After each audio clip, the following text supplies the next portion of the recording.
Assalamualaikum warahmatullahi wabarakatuh. Bertemu kembali bersama Bapak di mata pelajaran PJOK.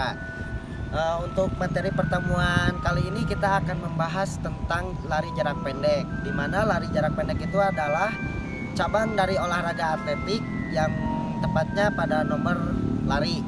Lari jarak pendek itu sendiri dibagi menjadi tiga, ada yang berjarak 100 meter, 200 meter, kemudian ada juga yang 400 meter. Nah, untuk yang akan dipelajari kali ini kita akan membahas tentang lari jarak pendek yang 100 meter.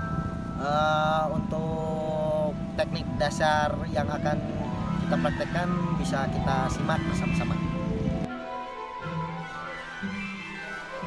Baik, pertama-tama kita akan melakukan dulu teknik awalan atau dapat juga kita sebut teknik start. Untuk teknik start yang akan kita pakai, kita akan memakai teknik start menengah. Untuk langkah-langkahnya dapat kita praktekkan saja ya. Yang pertama, kita ambil posisi langkah kaki, posisinya itu kaki yang terkuat berada di bagian depan, kemudian ditekuk ke bawah. Nah, udah posisi seperti ini, posisikan lutut kaki yang sebelah lagi itu berada di samping tumit kaki yang kaki terkuat. Kasih jarak aja sekitar 1 kepal. Untuk selanjutnya, posisikan tangan seperti ini nih, membentuk huruf V, jempol terpisah, ibu jari, sedangkan 4 jari lagi kita rapatkan, kemudian kita membentuk seperti ini. Nah, ini untuk posisi teknik awalan start menengah. Oke, selanjutnya setelah kita tadi mempelajari teknik awalan start menengah, sekarang kita akan masuk ke tahap-tahap pelaksanaan lari jarak pendek. Yang pertama itu ada posisi aba-aba bersedia. Seperti biasa, kita melakukan sikap awalan, kaki terkuat kita simpan di depan, kemudian ditekuk, kaki yang satunya lagi sama ditekuk. Usahakan kaki yang belakang itu sejajar dengan tumit. Nah, jadi sejajar gini nih. Dikasih jarak sekitar 1 kepal saja. Kemudian tangan membentuk huruf V, ibu jari terpisah dari 4 jari yang lainnya. Yang 4 jari tersebut kita rapatkan, kemudian kita simpan di tangan. Posisikan kepala rileks dan sejajar dengan punggung. Kemudian mata fokus ke depan dan memandang sekitar kurang lebih dari 2 meter. Setelah kita melakukan posisi pada aba-aba bersedia, kita memasuki posisi pada saat kita melakukan aba-aba siap. Yang pertama, lutut kaki bagian belakang kita tekan ke belakang, posisi pinggang kita angkat sedikit ke atas, kemudian kita ambil napas dalam-dalam. Posisikan badan sedikit condong ke depan seperti ini, bahu sedikit maju dari kedua tangan, lebih maju. Nah, selanjutnya kita tetap pandangan kita fokus ke depan. Setelah kita melakukan posisi aba-aba siap, kita memasuki posisi aba-aba ya. Yang pertama, kita kembali dulu ke posisi yang seperti tadi. Kedua lengan kita angkat ke atas dan kaki yang belakang kita tolak. Badan kemudian kita luruskan. Kemudian posisi badan masih tetap condong agak ke depan.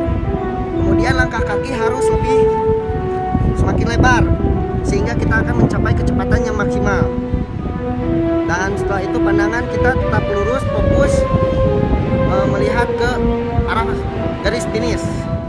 Kemudian ketika akan menyentuh garis finish, kita usahakan badan condong sedikit seperti ini sehingga dada kita akan menyentuh pita garis finish. Nah, untuk penjelasan tentang aba-aba bersedia siap dannya kita telah mempraktekkan.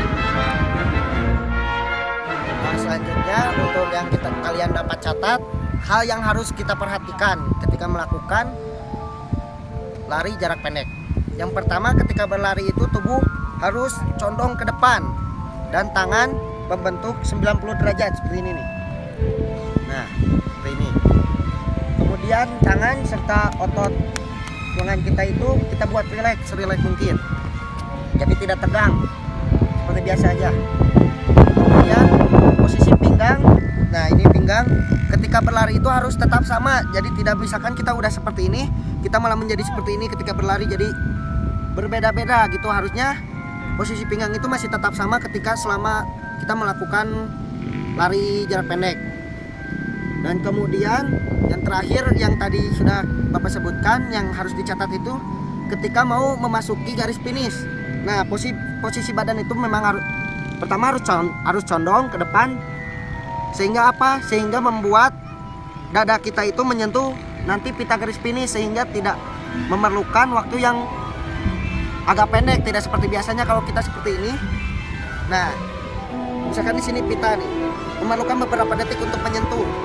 Sedangkan kalau kita seperti ini, nah posisi dada ini itu akan menyentuh pita lebih cepat dari posisi badan kita ketika seperti ini. Nah, perlu dicatat juga kesalahan-kesalahan ketika kita melakukan teknik lari jarak pendek. Yang pertama, posisi badan itu tidak seimbang. Kedua, adanya gerakan yang terlalu cepat dan mendadak saat mengangkat pinggang. Yang ketiga, adanya pandangan terlalu jauh ke depan sehingga membuat leher kita itu menegang dan bisa mengurangi laju kecepatan. Dan terakhir, mengangkat pinggang terlalu tinggi. Nah, itu 4 poin kesalahan yang umum dapat terjadi ketika kita melakukan lari jarak pendek. Sekian yang dapat Bapak sampaikan untuk pertemuan kali ini. Semoga materi yang telah Bapak sampaikan itu dapat dipahami serta dapat juga dimanfaatkan dan bermanfaat bagi kita semua. Sekian dari Bapak, stay hot and healthy. Wassalamualaikum warahmatullahi wabarakatuh.